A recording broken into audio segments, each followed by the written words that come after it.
Price the Lord, glory B to Jesus. நாம் தேவனுக்கு பிரியமாக இருப்பது எப்படி? தேவனை பிரியப்படுத்தணும்னா எப்படி பிரியப்படுத்த முடியும்? நம்மளால் முடியுமா? இந்த சில கேள்விகள் உண்டு. அவர் மேலே பிரியமாக நம்ம நடக்க முடியுமா? அவர் இஷ்டம் போல் நம்மளால் நடந்து காட்ட முடியுமா? அவர் சித்தத்தை செய்ய முடியுமா? அவர் மேலே நமக்கு அன்பு அதிகமாக கிடைக்குமா? நம்ம அன்பு வைக்க முடியுமா? அவர் நம்ம மேலே அன்பு வைப்பாரா? எப்போ வைப்பார்? நம்ம எப்படி இருந்தால் அவர் நம்ம மேலே அன்பு வைப்பார்?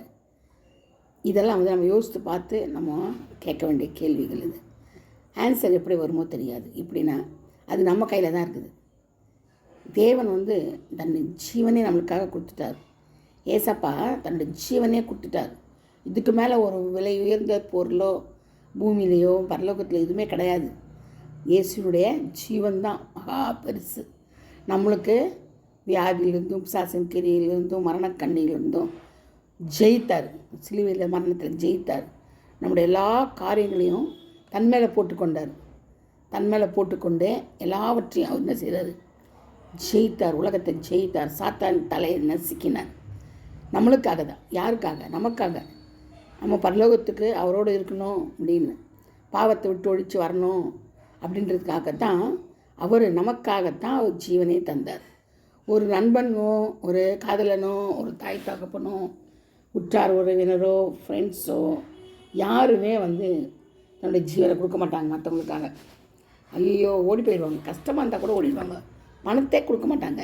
அப்போ அப்படி உயிரை கொடுப்பாங்க? உயிரை கொடுக்க மாட்டாங்க. ஏன்னா அவங்களுக்கு அதனால் ஒன்றும் கிடையாது. உயிரை கொடுத்தா நம்ம போயிடுச்சு, எப்படி நம்ம எப்படி வாழ்கிறது, நம்ம பிள்ளை குட்டி எப்படி வாழ்கிறதுன்னு கொடுக்க மாட்டாங்க. ஆனால் அதனால் அப்போ விலையுயர்ந்தது இது ஜீவன். அந்த ஜீவனை நமக்காக நஷ்ட ஈடாக கொடுத்தார் ஆண்டவர். எதுக்காக? சிலுவை மரணத்தை அவர் தன்னுடைய ஜீவனையே கொடுத்து பரிகாரியானார். நமக்காக நம்முடைய வியாதிக்காக பரிகாரியானார். நம்ம பாவத்துக்காக, மரணக்கண்ணிக்காக, தேவையில்லாத நம்முடைய சிந்தனைகள் நம்ம பாவம் செய்ததுனால ஆணி அடிக்கப்பட்டது அவரோட சிந்தனையில். அந்த ஆணி எவ்வளோ பெரிய ஆணின்றீங்க? பெரிய பெரிய ஆணி. இப்போ பார்த்தோம்னா நம்ம ஃபேஷன் ஆஃப் ப்ரைஸ் பார்த்தோம்னா அழுதுடுவீங்க. நிறைய பேர் பார்த்துருக்க மாட்டீங்கன்னு நினைக்கிறேன். நான் பார்த்தேன். அப்படியே அழுக வந்துடும்.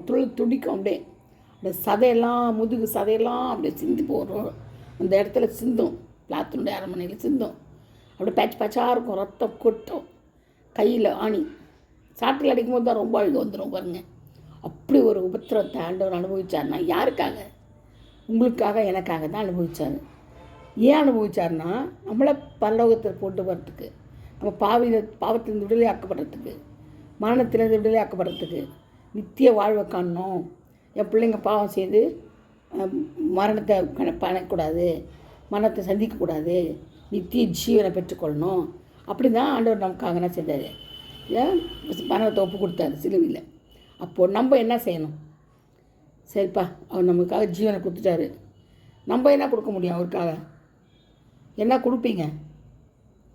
ஜீவனை கொடுப்பீங்களா? என்ன கொடுப்பீங்க? இப்போ சொத்து சுதந்திரம் என்ன வேணுமா அவருக்கு? காது மூக்கு கண் வெளியில் பொண்ணில் செஞ்சு வைக்கணுமா? அழகு குத்தணுமா? என்ன பண்ணணும் அவருக்காக? எதுவுமே பண்ண வேண்டாம். அவர் எதையுமே கேட்கல. அவர் பேராசை பிடிச்சவரும் கிடையாது. இதை கொடு, அதை கொடு, இதை கொடுன்னு உண்டியில் கொண்டு போடு, எல்லாத்தையும் உன் முடியை கொடு, உன் தலையை கொடு, உன் கையை கொடு, உன் காலை கொடு, வெளியில் கொடு, தங்கத்தில் கொடுன்னு எதுவும் கேட்கவே இல்லை ஆண்டவர்.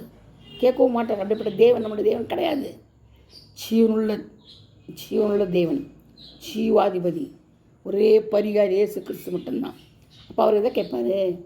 இறுதியத்தை அதை கேட்பாங்க. நம்மளுடைய இறுதியம் தான் அவருக்கு வேணும். நம்ம இறுதியத்தில் அவர் குடிக்கொள்ளணும்.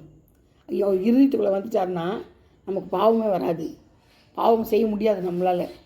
ஏன்னா பரிகாரி நம்மளை கூட இருக்கும்போது பாவம் நமக்குள்ளே என்ன செய்யாது? பிரவேசிக்காது. அவர் தான் நமக்கு எல்லாமா இருக்கிறவர். பொன் வெள்ளி வைடூரியம் அது எல்லாமே அவர் ஒரே ஒரு கிருஷ்ணன் தான். இயேசு இருந்துட்டால் இதெல்லாம் நம்மக்கிட்ட இருக்கிற மாதிரி தான். இருக்கிற மாதிரியில் இருக்குது. அவ்வளோதான். நானே உன் பரிகாரியாக கற்றுருந்தார். அவர் தவிர பரிகாரியே கிடையாதுங்க. டாக்டருங்கெல்லாம் கூட என்னங்க எப்படி டாக்டர் ஆனாங்க? படித்து தானே பண்ணாங்க. நான் அவர் அப்படி படிக்காதே டாக்டர் ஆனது. முதல் சர்ஜன் அவர் தான் இல்லை? ஆதாம்லேருந்து விழாவை எடுத்து அயர்ந்து நித்திரை பண்ணி அவனை ஆப்ரேஷன் பண்ணி விழாவிலேருந்து என்ன செய்தார்? ஏன் ஏவாள் எடுத்தார்? எப்படிங்க அந்த தசையெல்லாம் மூட முடியும்? பிளட்டு போயிருக்கும் இல்லைங்க. அவன் மனுஷனாக தானே உருவாக்கினாரு. மனுஷனுக்கு பிளட்டு தான் இருந்ததுல்ல. அந்த உருவம் எப்படிங்க உருவாச்சு? இப்போ பாருங்கள், இந்த வயிறு, குடல், பெருங்குடல், சிறுங்குடல், கிட்னி இதெல்லாம் எப்படிங்க வந்துச்சு? அவர் எப்படியோ கொடுத்தாருங்க. அப்போ எல்லாமே அவருடையது தானே. அந்த விசுவாசம் இருக்கா நம்மளுக்கு? அது எப்படி வந்துச்சுன்னு நம்ம நினைச்சு பார்க்குறீங்களா? கிட்னி எல்லாம் 2 கிட்னி அங்கே கொடுத்தாரு. ஒன்று போச்சுன்னா ஒன்று கொடுத்தாரு. எவ்வளோ ஞானம்! மூக்குக்கு 2 ஓட்டை போட்டார். காதுக்கு எங்கே ஓட்டை போடல? காது குத்துறதுக்கா? கிமிக்கி போட்டுக்கிறதுக்கா? அதுக்காக கொடுக்கல. மூக்கில் ஓட்டை போடல.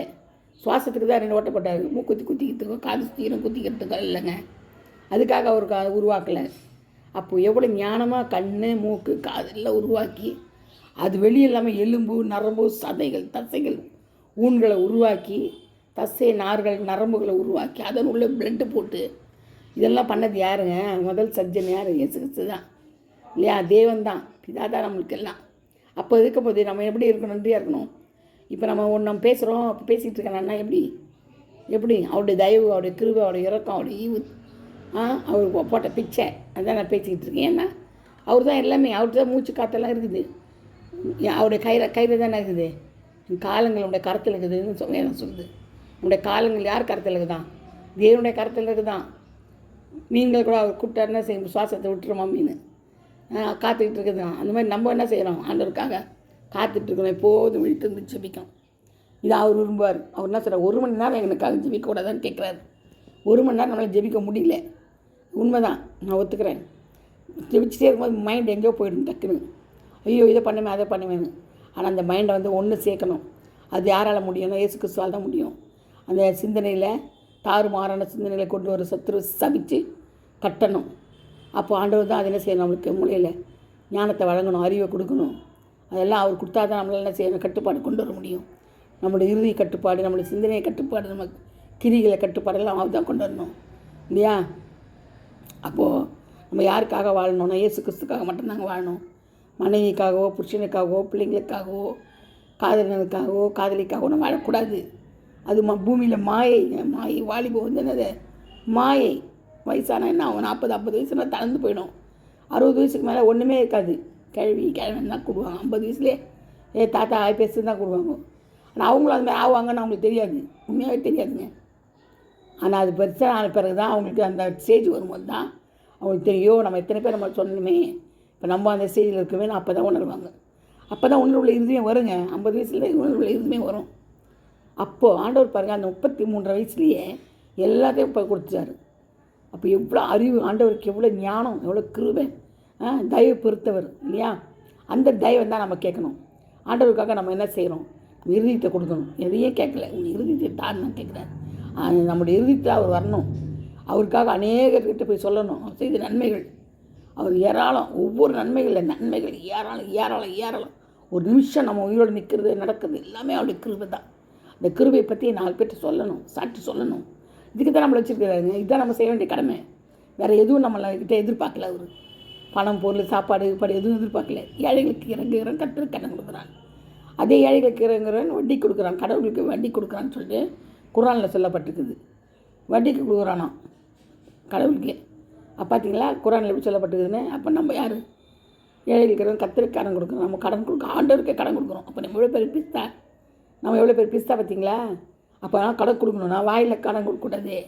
உண்மையில் செஞ்சு கிரியில் அது விசுவாசம் செத்ததுங்க. கிரியை செய்யணும். நம்ம என்னென்னு அநேகருக்கு கொடுத்து காண்பிக்கணும், உதவி செய்யணும், ஏழைகளுக்கு இறங்கணும். பசியாக இருந்தால், துணி இல்லையா, அந்த மாதிரி எடுத்து கொடுக்கணும். அப்போ தான் கிரியை. அதுதான் கிரியை. விசுவாசம் சொன்னால் எது விசுவாசம்? கிரியை இல்லாத விசுவாசம் செத்தது இல்லையா? செத்தவன்ட்ட போய் கிரியைனா எப்படி கிரிவாமன் பேச முடியுமா? இல்லை. அதுக்கப்புறம் ஒன்றுமே செய்ய முடியாது.